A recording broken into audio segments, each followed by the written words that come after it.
أعوذ بالله من الشيطان الرجيم. بسم الله الرحمن الرحيم. وما تلك بيمينك يا موسى؟ قال هي عصاي أتوكأ عليها وأهش بها على غنمي ولي فيها مآرب أخرى. قال ألقها يا موسى فألقاها فإذا هي حية تسعى.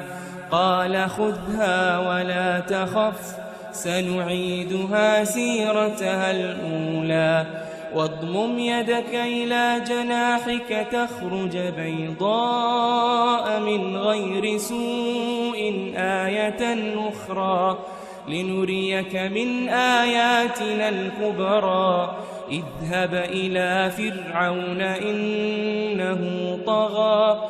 قال رب اشرح لي صدري ويسر لي أمري واحلل عقدة من لساني يفقه قولي واجعل لي وزيرا من أهلي هارون أخي أشدد به أزري وأشركه في أمري كي نسبحك كثيرا ونذكرك كثيرا إنك كنت بنا بصيرا.